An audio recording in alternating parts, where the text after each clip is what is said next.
Okay, we got the top 10 evil women through history. More evil than Amber Heard.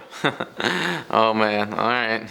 Oh yeah, that's an evil one right there, guys. Can you imagine that lady like showing up at that lady's house? Imagine if that lady was like your grandma or your mother or something like that. Like I would never ever be in trouble ever because I didn't want to handle it. Number 1 is Gertrude Baniszewski. Hope I said that right. Also known as the torture mother. Oh my god. Gertrude was an Indiana divorcee who oversaw and facilitated a prolonged torture, mutilation, and eventual murder of Sylvia Likens. It was later discovered that the death and the majority of the torture was actually carried out under Baniszewski's instruction by her children and other kids from the neighborhood. Yo. When the woman was convicted of first-degree murder in 1965, the case was called the single worst crime perpetuated against an individual in Indiana's history. That's so messed up, dude.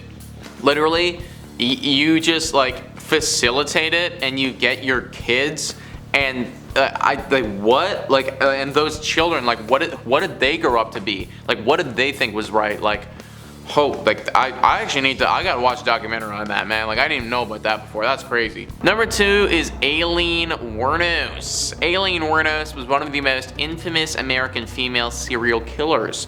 Abused and thrown out of her home as a teen, she made a living as a prostitute on Florida's highways, where she, in November 1989, killed her first victim, a man who had picked her up.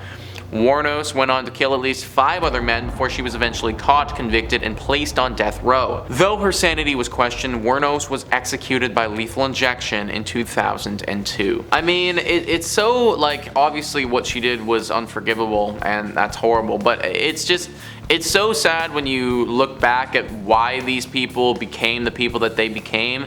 And so often it is like a history of abuse, a history of just like trauma and everything like that. You know, it's just like, had her parents been better, had her upbringing been better, maybe this never would have happened. You know, I'm not sure, like trying to play devil's advocate a bit, but obviously what she did is unforgivable. Number 3 on this list is Juana Barraza.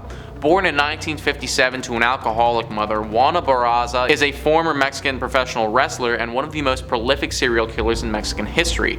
Between 1998 and 2006, Barraza, a remarkably hefty and muscular woman, killed between 42 and 48 elderly women. Oh boy. This earned her the nickname of the Old Lady Killer. It was long thought that the killer was a male, and it wasn't until January 2006 when Barraza was arrested fleeing from her home of her latest victim. She was found guilty on 16 charges of murder and sentenced to 759 years in prison. Yeah, I don't know if you're getting that anytime soon, lady. That's great. What does she have against old women? Maybe it was like trauma to do with her mother or something like that. You know, it's like, it must have been, you know, like mommy issues or something and just like gone a little bit crazy. But wow, 42 to 46 or 48 people, like that's it. It's insane. That's just, it's horrible. Number 4 on this list is Leonarda Cianciulli. Between 1939 and 1940, Italian female serial killer Leonardo murdered 3 women, all middle-aged neighbors, and made tea cakes and soap out of their remains. This terrifying act earned her the nickname of the soap maker of Correggio. Cianciulli was an extremely superstitious woman, and she allegedly committed the grisly crimes to break a family curse that was inflicted on her by her parents for marrying a man they did not like. Where was the dude in this? Like, where was her husband? Like, did he know this was going on? Like, was he completely in the... I mean, how can you be completely in the dark? You know, if your wife is literally going out and making soap out of people, out of your neighbors, like, I feel like you'd know about that. But wow, that's, yeah, crazy. Number 5 on this list is Delphine LaLaurie. Commonly known as Madame Blanc, Delphine LaLaurie was once a wealthy socialite known throughout New Orleans. She was later discovered to be an evil serial killer who tortured and murdered her black slaves. Oh my gosh. Her gruesome hobby was discovered accidentally when rescuers responded to a fire at her mansion. They found bound slaves in her attic who showed evidence of cruel, violent treatment over a long period. LaLaurie's house was then sacked by an outraged mob of New Orleans citizens. However, the murderess managed to escape to France. How did we let her in there? How did we just do that? Like, that's not okay. That's not right. Like, you gotta have some serious punishment going on here, LaLaurie. Like, that is some messed up levels of stuff going on. Like, in her attic, bound slaves, torture. Like, no. No, no, no, no, no. Number 6 on this list is Catherine de' Medici. Oh, I don't know this one. One of the most powerful but also ruthless and violent female rulers of medieval Europe, Catherine de' Medici was an Italian noblewoman and the Queen of France between 1547 until 1559. Also known as the Black Widow, Catherine de' Medici is often regarded as the mastermind behind the St. Bartholomew Day Massacre, an organized violent Catholic mob directed against the Huguenots in August 1572. It's estimated that up to 30,000 Huguenots lost their lives in this bloody massacre. Yo, that was mess. She was also like just a messed up woman in general, dude. Like she said some weird crap. Like she definitely like, yeah, it was not about that one. Like she's crazy. Tillie Klimek was a Polish-born American serial killer active in Chicago in the first half of the 20th century. Klimek claimed she was psychic. She allegedly believed she had precognitive dreams, accurately predicting the dates of death of her victims. Between 1912 and 1923, Klimek poisoned at least 20 people with arsenic. Some of the victims recovered and survived, but most of them, including all 4 of her husbands, died. In 1923, she was sentenced to life in prison, where she died in 1936 at the age of 60. Dude, if you were like husband number 4, like how do you possibly get into that marriage, man? Like you see like 3 husbands, they all die, mysterious circumstances, the guy's like, oh, like they were healthy and then they just died, and you're like, no, you know what, like let's marry this lady. Like, dude, I mean like obviously like you didn't ask for this, but like come on, like we got to do a little bit of a better vetting process. Number 8 is Irma Grese. Nicknamed the Hyena of Auschwitz, Irma Grese was one of the most notorious and brutal of the female Nazi war criminals. She was also one of only a few women concentration camp workers who was hanged for war crimes by the Allies. In 1943, Grese was in control of around 30,000 women prisoners, many of whom she tortured both physically and emotionally.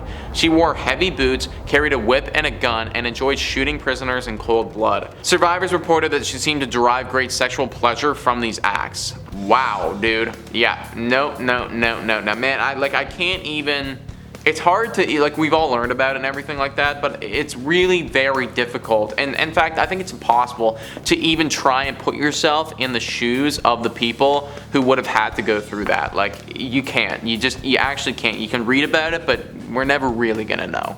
Number 9 is Ranavalona I. Known as the Mad Monarch of Madagascar, Ranavalona I is considered one of the cruelest female political leaders in history. Ranavalona ruled the African island of Madagascar for 33 years that were filled with nothing but terror, fear, and violence. Thousands of her people died due to the extremely brutal discipline she introduced. It was the Christian minority who suffered the most under Ranavalona's regime, as they faced imprisonment, torture, and execution.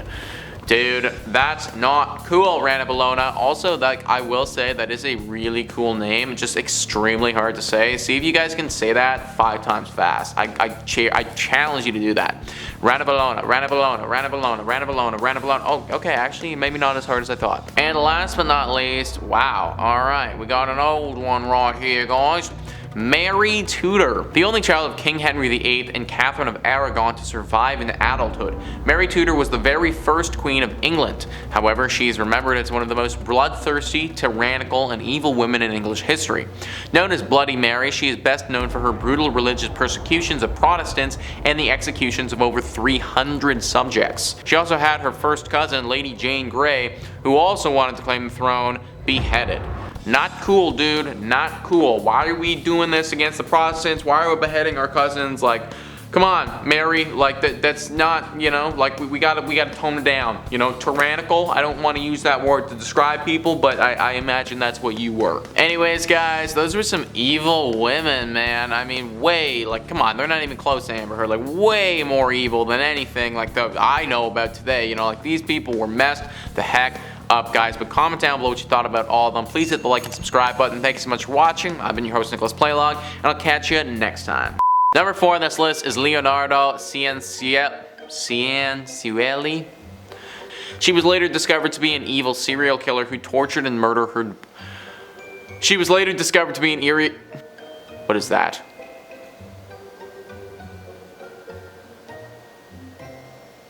Chris? No, an organized, violent Catholic mob directed against the Huguenots.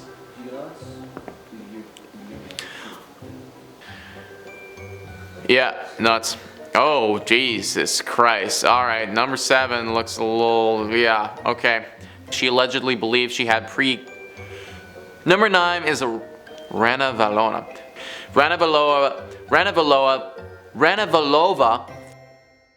Ranavalona. The only child of King Henry, oh what is that? And the 8th? I think.